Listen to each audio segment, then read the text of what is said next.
이 저녁에도 천국을 향해서 힘차게 달려가시길 바랍니다. 오늘은 우리가 열왕기하 32번째 시간으로 점차로라는 제목으로 같이 말씀을 나누도록 하겠습니다. 지난주에는 남유다 12대 왕 아하스 왕에 대한 말씀을 나누었습니다. 아하스는 남유다 왕이었으면서 여로보암의 길을 동경하는 사람이었다 그랬어요.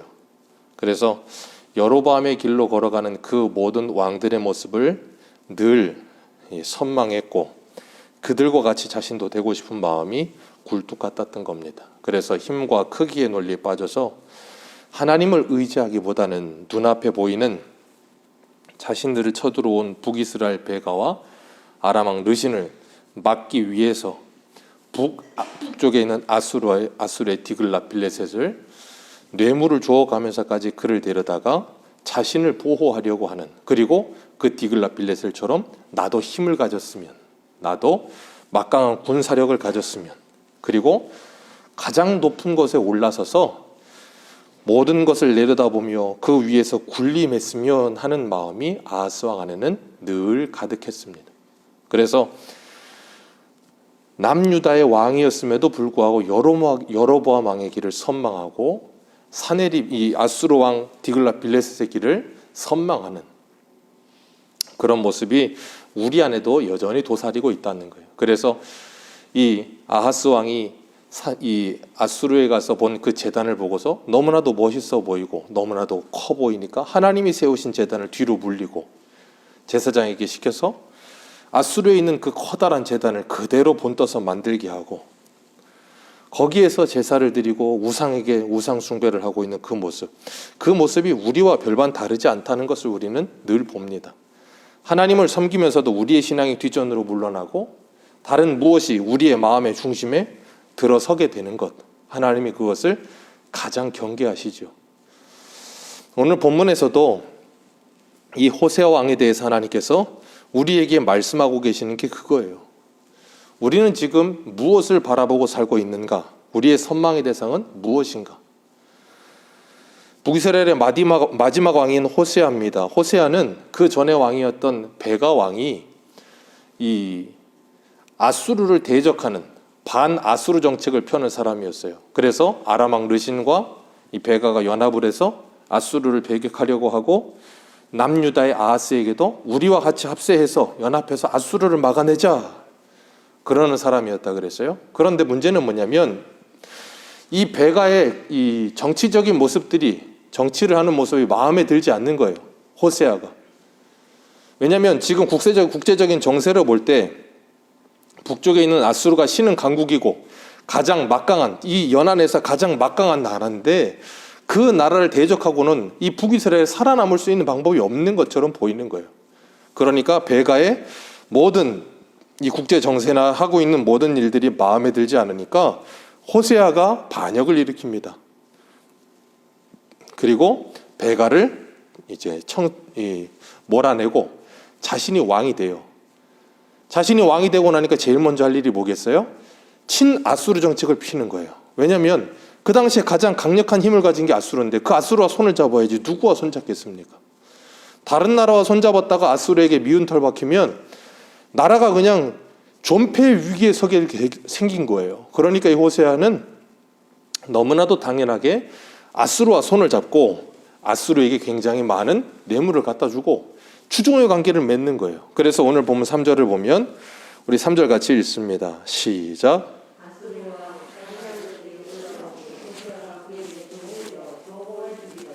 네. 그의 종이 되어 그에게 조공을 드렸다 그랬어요. 하나님께서 이스라엘을 애굽에서 불러내셨던 이유가 뭐예요?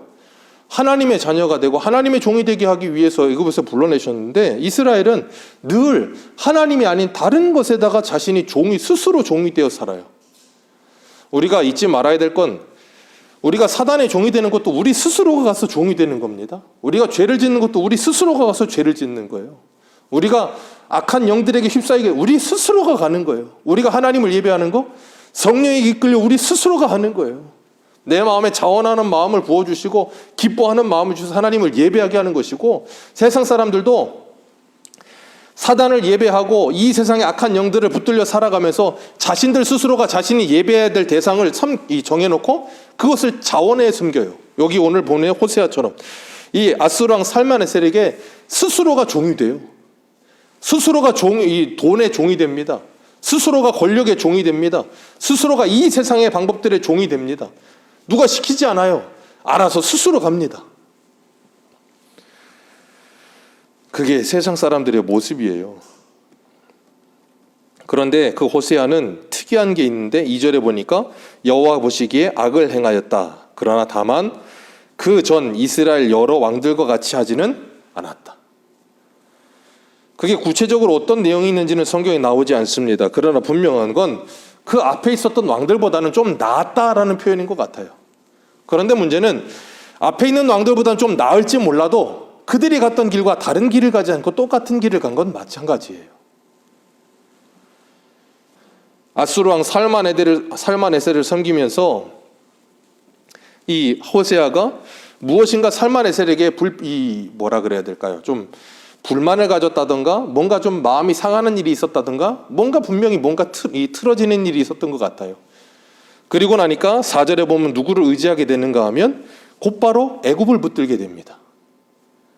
왜냐하면 살마네셀이 강대국이었기 때문에 그 살마네셀의 손에서 벗어나려면 나를 살마네셀에게서 지켜줄 만한 어떤 또 다른 강력한 뒷배가 있어야 되는 거예요. 그래야만 살마네셀에게서 튕겨서 나올 수가 있는 거예요. 안 그러면 나올 수가 없죠. 왜? 나왔다가는 큰일 나니까. 그러니까 살마네셀을 배반하고 또 나올 수 있기 위해서 이 호세아에게 힘을 주는 건 누구였냐면 애굽이에요. 하나님은 하나님을 의지하고 하나님을 힘입어서 이 살마네셀을 배격하고 하나님께 돌아오기를 원하고 있는데 호세아는 하나님께 돌아올 생각조차 하지 않아요. 살마네셀보다 더 강력해 보이는 애굽을 붙들고 애굽을 의지하면서 뭐 하게 되는가 하면 3절과 같이 애굽의 왕 누구예요? 소라고 하는 사람에게 가서 또 거기 가서 스스로가 종이 되는 거예요.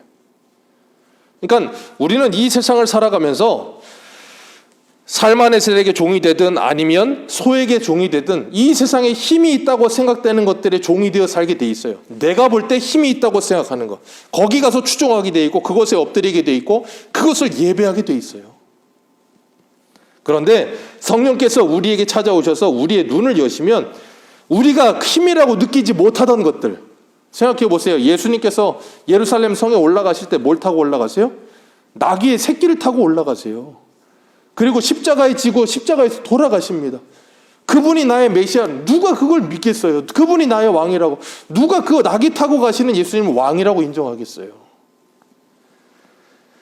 이 호세아가 지금 바라보는 것처럼 여로보암의 길을 바라보는 사람들에게 예수님은 절대 왕으로 여겨지지가 않고 흠모할 만한 분으로 여겨지지가 않는 거예요. 스스로 그분을 따라가고 싶은 마음이 들지 않는 거예요. 그러나 성령이 임하시면 그 예수님의 길을 따라가게 되는 겁니다.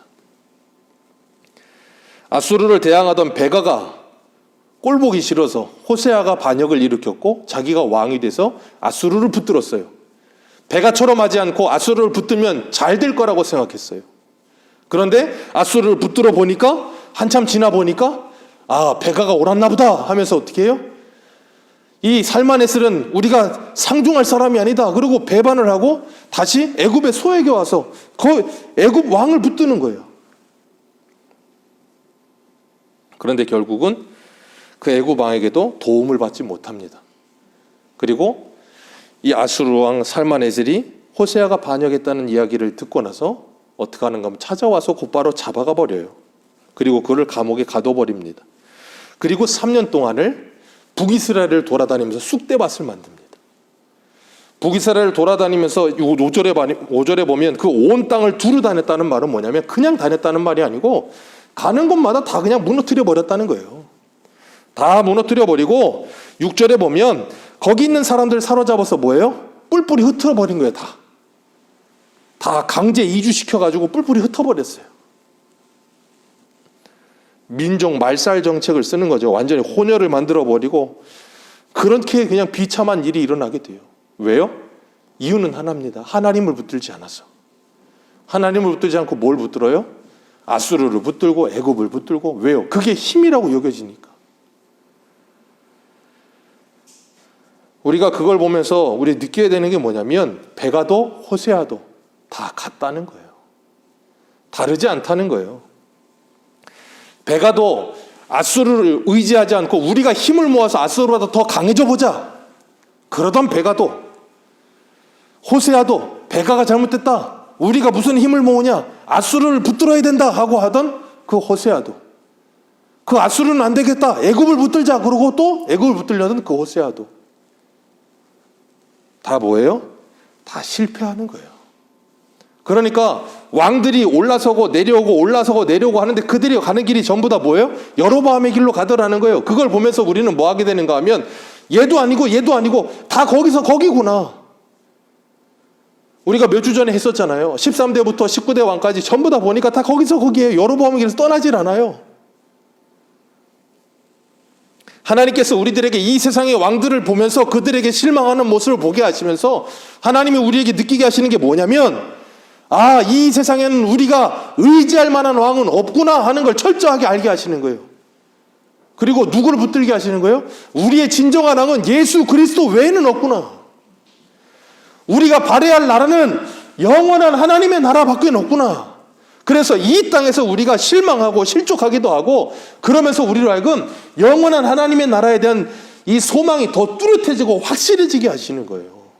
그러니까 시간이 지나가면 지나갈수록 세상은 더 어두워지는 거고 세상은 더 점점점 타락해 가는데, 성도는 그럴수록 뭐 하게 되는가 하면 천국에 대한 소망이 더 확실해지는 거예요.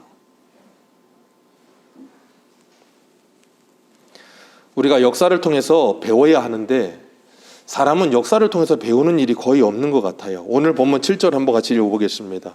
7절입니다. 시작.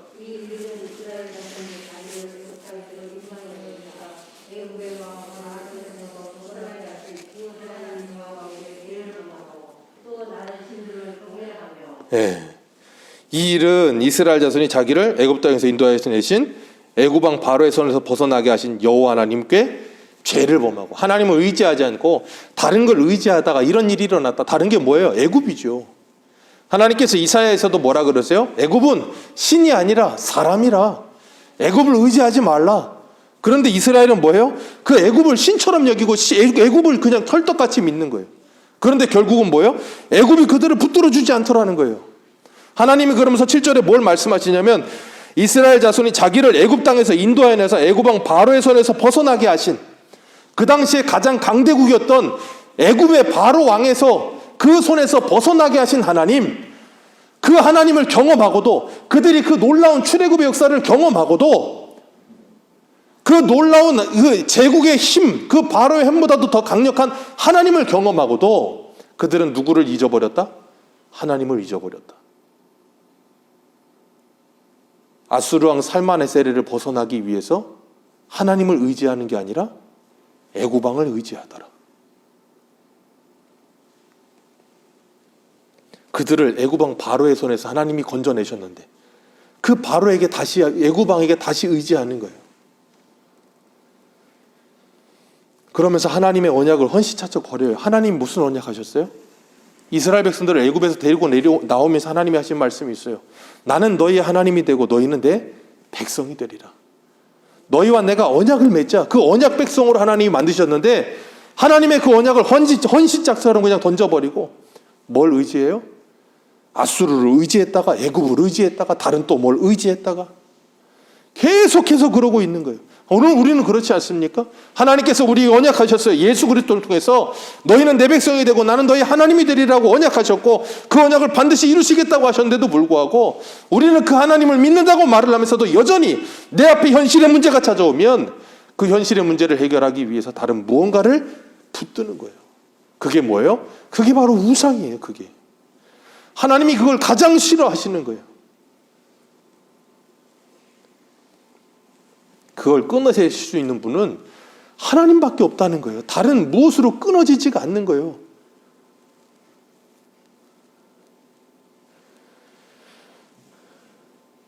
힘들고 어려운 상황이 올 때 힘들고 어려워 하나님께 기도하여 하나님이 그 문제를 해결해 주셔서 놀라운 하나님의 은혜를 경험했음에도 불구하고 그 은혜의 시간이 조금만 지나가고 나면 언제 그랬냐는 듯이 원래의 자리로 다시 돌아가려는 그 회귀 본능, 잘못된 힘들고 어렵게 만들었던 그 문제 속으로 다시 뛰어들어가는 그 인간의 어리석음, 그 영적인 요요 현상이 성도에게는 계속 반복되는 거예요.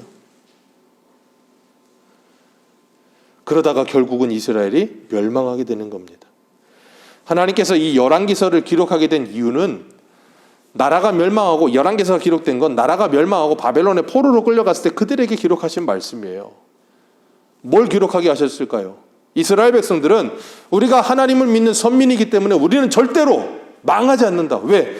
전능하신 하나님께서, 이 역사를 주관하시는 하나님께서 우리의 아버지 되시니 우리는 절대로 망하지 않는다라는 철떡 같은 믿음이 있었어요. 근데 하나님께서 그 이스라엘을 바벨론, 이스라엘 백성들 생각에는 짐승처럼 여기는 그 이방인들에 의해서 예루살렘이 멸망하는 거예요. 아수르가 이 북이스라엘이 멸망하고 남유다가 멸망하는 거예요.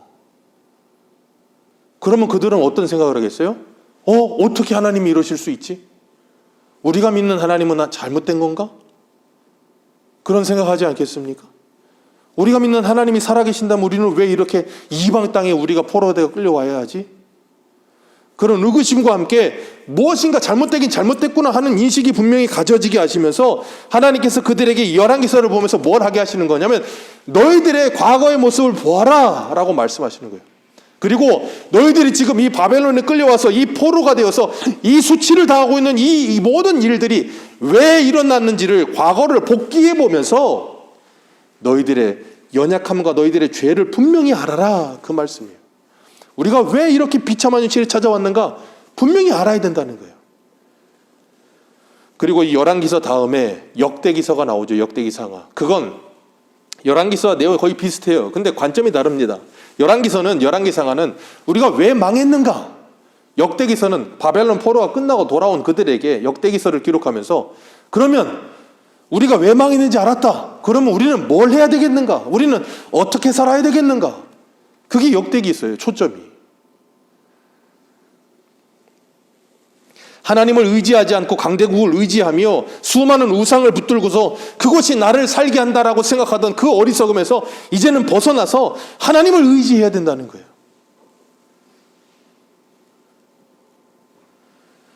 그렇기 때문에 바벨론의 포로로 끌려간 그들이 바벨론 70년 동안에 깨달아야 되는 게 뭐예요?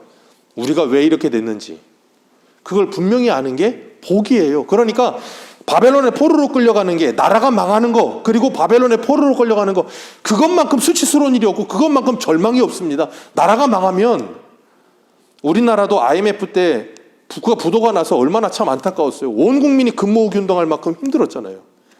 경제가 부도가 나도 그렇게 힘든데 나라가 망하면 얼마나 비참합니까? 경험해보지 못했고 영화로만 봤지만 일제시대의 그 비참함을 영화로만 봐도 얼마나 비참한지 보이는데 나라가 망하면 얼마나 비참하겠어요. 포로로 끌려가서 70년을 살려면 얼마나 고통스럽겠어요. 그런데 문제는 하나님은 그렇게 해서라도, 그리고 에스겔의 말씀처럼 하나님의 이름이 땅에 떨어져 짓밟히는 한이 있더라도 하나님의 백성인 이스라엘을 돌이켜내고야 마시겠다는 하나님의 확고한 의지인 거예요.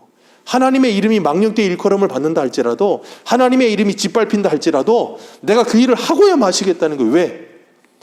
내가 이렇게 짓밟히는 것도 중요한 건 너희들을 고쳐내는 일이다라는 거예요.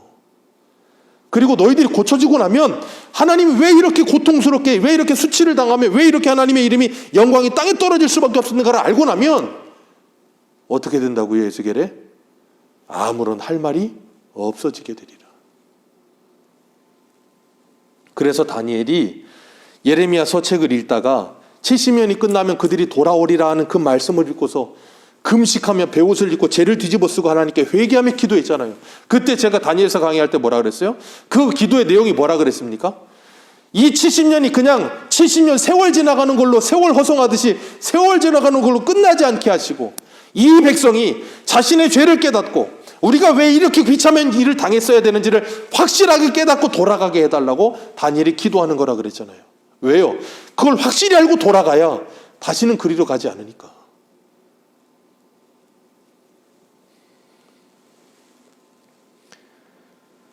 그걸 확실히 알고 돌아가는 건 복이에요. 그러니까 주님께서 시편 119편에 말씀하시는 것처럼 고난이 복이 되는 건 고난을 통해서 하나님의 뜻을 깨닫게 될 때, 그러니까 나라가 멸망한다 할지라도, 포로가 되어 70년을 산다 할지라도 얼마나 비참하고 고통스럽겠습니까마는 그 가운데 그들이 자신의 죄를 깨닫고 하나님께 돌이키면 그게 더 오히려 복인 거예요. 그러니까 이 땅을 살면서 무늬만 그리스도인으로 살다가 인생의 역경을 만나고 풍파를 만나서 사업이 부도나기도 하고 어려움을 당하기도 하고 괴로운 일을 당하기도 하고 병이 나기도 하고 그러는데, 그렇게 사업이 부도나고 병이 나고 고통스러운 가운데 그 속에서 하나님을 만나는 사람들이 있어요. 그리고 그 사람들은 그 속에서 하나님을 만나고 나서 뭐 하냐면 하나님을 찬송하고 내가 만난 하나님을 간증하잖아요. 그가 병이 들든 그가 사업이 망하든 그게 중요한 게 아니고, 그가 하나님을 만난 게 오히려 그게 뭐예요? 기쁨이에요. 그가 하나님을 만나서 그 영혼이 회복되고 나면 다른 것이 회복되지 않는다 할지라도 그는 뭐 하냐면 거기서 기쁨이 찾아오는 거예요. 그러지 않고 만약에 그냥 그 인생이 계속 그대로 갔으면, 망하지 않았고, 만약에 이스라엘이 나라가 망하지 않았고 바벨론에 70년 끌려가지 않았고 그냥 이렇게 부패한 상태로 계속 살았다면, 북이스라엘도 계속 살고 남유다도 계속 살았다면 어떻게 되겠습니까? 둘 다 멸망이에요. 둘 다 멸망이, 돌이킬 수가 없어요. 왜요? 그대로는 돌아올 방법이 없으니까. 그러니 하나님은 어떻게 해요? 충격요법을 쓰시는 거예요. 성도도 마찬가지예요. 우리가 이 땅을 살면서 무늬만 그리스도인으로 살면서 그냥 잘 먹고 잘 살고 아무런 걱정 없이 죽을 때까지 천수를 누리다 죽으면 그 사람은 저주받은 거예요. 왜요? 예수를 믿지 않고 지옥 가잖아요. 주여 주여만 하다 지옥 가잖아요. 그건 오히려 저주라니까요. 오히려 그 사람이 충격요법을 받아서라도 그 인생이 한번 나락에 떨어져서 망하더라도 그 사람이 정말로 예수를 믿을 수만 있다면, 정말로 예수를 만날 수만 있다면 그 사람은 복받은 인생이에요.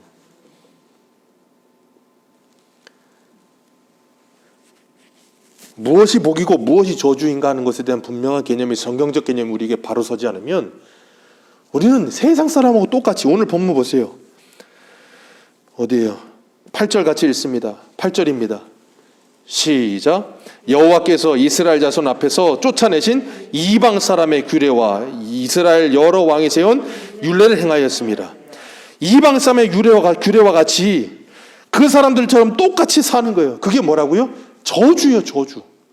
그렇게 사는데도 이런 어려움이 찾아오지 않아. 그게 진짜 저주예요. 그게 진짜 저주. 그렇게 살다가 이런 어려움이 찾아오면, 그래서 그 사람이 나는 왜 이런 어려움이 찾아와야 됩니까? 하나님께 막 대거리도 하고 막 괴로우니까 어떻게 할 방법은 없으니까 어딜 가도 도움받을 수도 없고 사방으로 우겨싸인 것 같아서 더 이상 어디 도망도 못 갈 상태가 되면 교회를 찾아오겠죠. 그리고 하나님께 기도하고 울며 왜 이러냐고 막 그렇게 따져 묻겠죠. 그러다 그 사람이 정말 하나님을 만나고 자신의 인생이 하나님의 말씀을 통해서 해석이 되기 시작하면 그 사람은 진짜 회복이 일어나는 거예요. 그래서 자신의 인생의 모든 고난의 의미를 말씀을 통해서 정말로 해석해내면, 그걸 정말로 말씀을 통해서 해석해내면 그 사람은 새로운 피조물이 되는 거예요. 그 다음엔 하박국의 고백이 그 사람의 고백이 되는 거예요. 하나님이 그렇게 되기를 원하시는 거예요, 우리가.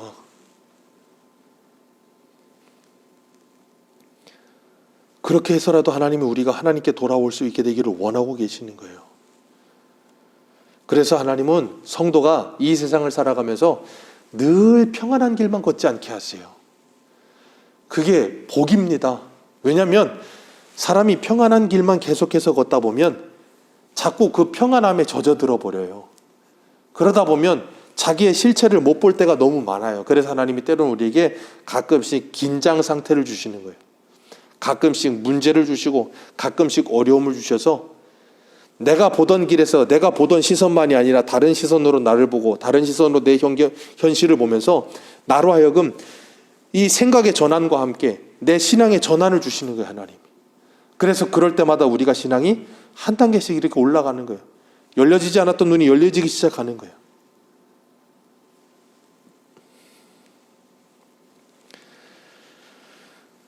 구절 말씀 우리 같이 한번 읽겠습니다. 이스라엘 백성들이 그런 현실에서 벗어나지 못했던 이유, 9절입니다. 시작.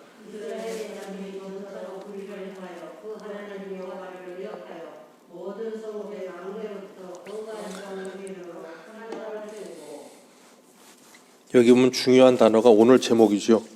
이스라엘 자손이 점차로 불의를 행하여. 이스라엘 백성이 한순간에 확 타락한 게 아니란 말이에요. 점차로 조금씩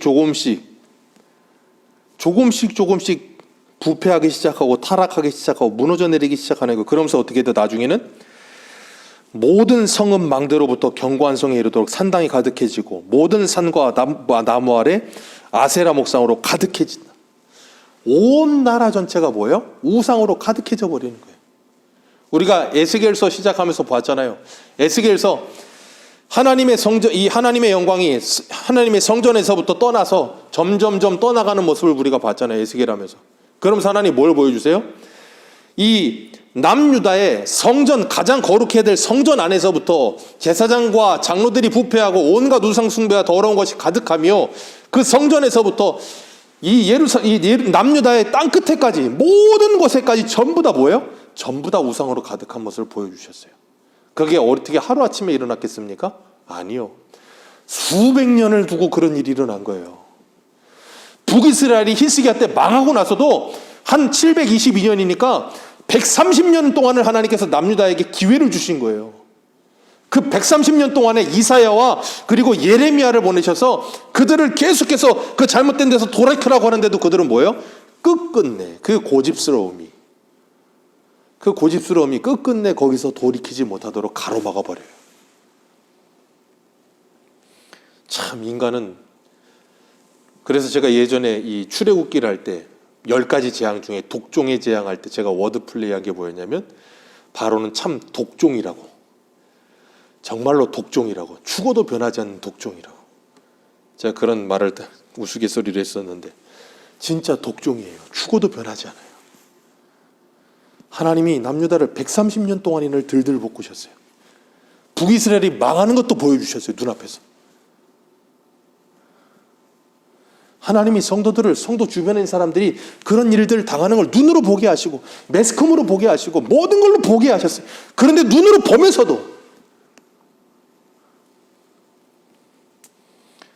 보면서도 그들이 가는 길을 끝까지 따라가요.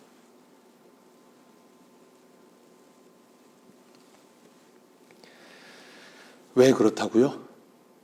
스스로가 스스로를 볼 눈이 없어요. 왜요? 한순간에 확 타락해버렸으면 깨닫겠는데 그렇지 않아요.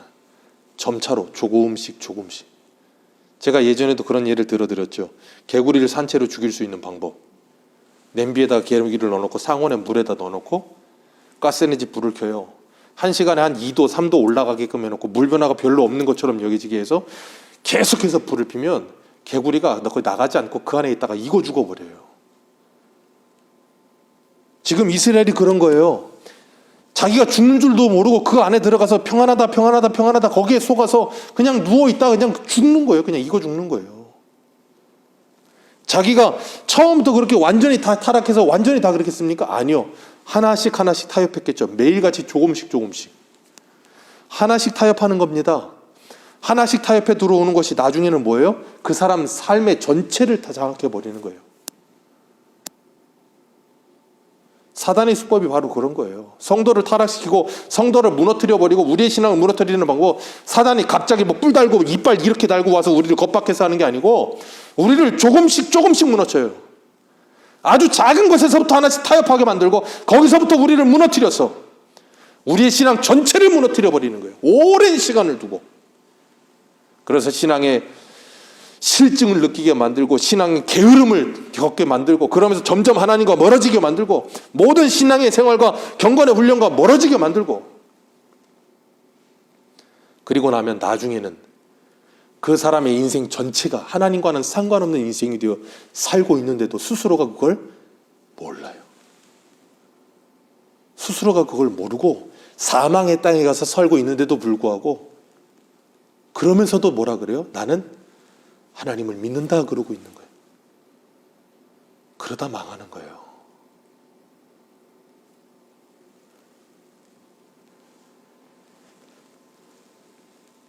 하나님께서 오늘 12절에 뭐라 그러세요? 12절 같이 읽습니다. 12절입니다. 시작. 또 우상을 섬겼으니 이는 여호와께서 그들에게 행하지 말라고 말씀하신 일이라. 참 사람은 이 청개구리 습성이 있어서 하지 말라는 일을 그렇게 합니다. 하라는 건 그렇게 안 하고 하지 말라는 건 그렇게도 해요. 그게 인간의 죄된 습성이에요. 그건 귀여운 것도 아니고 그냥 죄인이라 그런 거예요. 죄인이라 그냥. 예레미야를 보세요. 하나님께서 이스라엘 백성들에게 뭐라 그러세요? 너희가 어려서부터 하나님의 말씀을 듣지 않는 것이 너희들의 오랜 습관이라. 어려서부터 습관이에요. 하나님 말씀 듣지 않는 게. 하나님의 말씀에 길들여지지 않는 거예요. 하나님이 하라고 하는 것과 하지 말라는 것에 전혀 길들여지지 않아요. 왜 길들여지지 않겠어요? 이유는 하나죠. 하나님을 사랑하지 않으니까. 하나님의 사랑이 아니고서는 길들여질 수 있는 방법은 없어요. 강압적으로 하면 길들여지는 것 같아도 그 속은 길들여지지 않습니다. 아이들을 보면 알잖아요.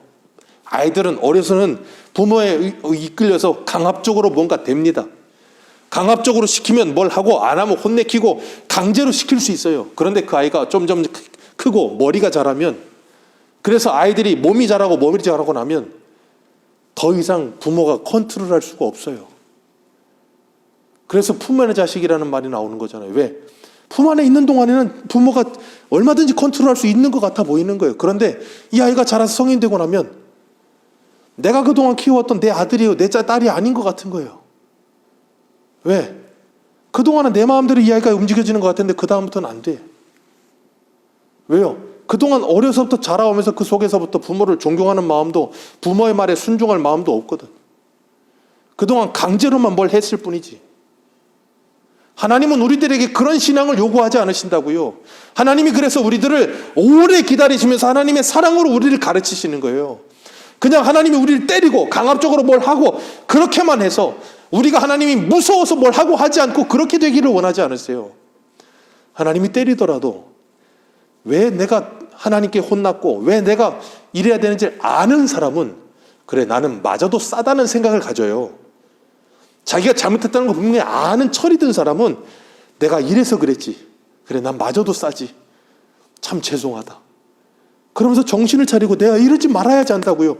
근데 그게 없는 사람은 내가 왜 맞아야 돼? 내가 왜 이런 대우를 받아야 돼? 그러면서 여기 뭐가 쌓여요? 분노가 차오르는 거예요. 분노가.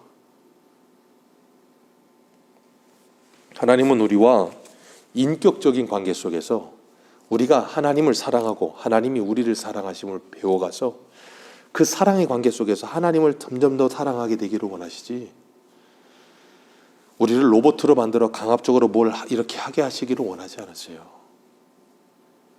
그래서 성령께서 우리 안에서 끊임없이 뭐 하세요? 우리를 위해 기도하시며 말씀으로 가르치시며 우리 안에 소원을 두시고 행하도록 우리에게 모든 걸 다 조성해 놓으시는 거예요. 환경도 상황도 우리의 마음도 생각도 다 부어주시고 우리로 하여금 그것을 하게끔 하세요. 그리고 나면 뭐라 그러시냐면 우리 보고 잘했다 그러신다고요. 그러면 그건 내가 한 게 아니더라는 거예요. 그래서 계시록에 가면 24장로가 그 어린 양의 보좌 앞에 면류관을 벗어서 다 내려놓잖아요. 왜? 이건 내가 잘해서 얻은 면류관이 아니라는 걸 아는 거예요. 모든 것이 하나님의 은혜라고 고백할 수밖에 없는 거예요. 내가 선택은 했고 내가 순종은 한 것 같이 보이지만 하나님이 날마다 나를 위해 기도하셨고 하나님이 날마다 나를 가르치셨고 하나님이 이렇게 해서라도 나를 돌이키도록 이끌어 주셨구나 깨닫고 나면, 철이 들고 나면, 하나님께서 12절에 하지 말라, 우상 숭배에 빠지지 말고 이방인들과 같이 가다가 그곳에서 죽지 말라.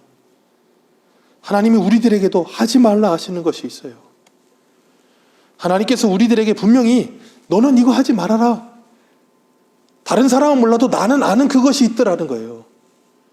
하나님이 에덴 동산에서 아담과 하와에게 이건 먹지 말아라, 이것만은 하지 말아라 하시는 것들이 있을 거라고요. 분명히 우리도 알아요. 때로는 모를 때, 우리도 모르게 점차로 가다 보면 모를 때 말씀을 통해서 깨닫게 하시기도 하고 주변의 상황을 통해서 깨닫기도 하시고 여러 가지 것들을 통해서 깨닫기도 하실 거예요. 그럼에도 불구하고 우리가 그 점차로 가는 그 길을 계속해서 끊어내지 못하고 가고 있다면 우리는 내가 죽을 길을 가고 있다는 걸 깨닫고 하나님께 엎드려 기도해야 되는 거예요. 기도가 나오지 않아도 기도해야 되는 거예요. 하나님, 나에게 기도의 영을 부어 주옵소서. 그래서 내가 하나님, 이것이 정말로 내가 지식적으로 동의는 되지만 아직까지 내 마음에서 이게 동의되지 않고 내 의지적으로 움직여지지 않는 나를 하나님 도와주옵소서. 하나님께 기도하면 하나님께서 은혜를 주실 거예요. 그리고 하나님께서 우리로 하여금 그곳에서 돌이켜서 점차로 빠져들었 거기에서 이제는 돌이켜서 이제는 그 길로 가지 않고 주님의 길로 점차 걸어가게 될 거예요. 우리가 정말 하나님의 말씀을 따라서 이 믿음의 길을 선택하기 위해 나는 어디로 점차 가고 있는가? 사망의 길로 점차 매일마다 걸어가고 있는가? 생명의 길로 걸어가고 있는가? 사망의 길로 걸어갈 때마다 하나님께서 우리에게 뭐라 하세요? 그것을 그리로 행하지 말라. 행하지 말라. 끊임없이 우리를 부르시는 그 주님의 부르심이 들려지는 저와 여러분들 되시기를 주님의 이름으로 축복합니다. 기도하겠습니다.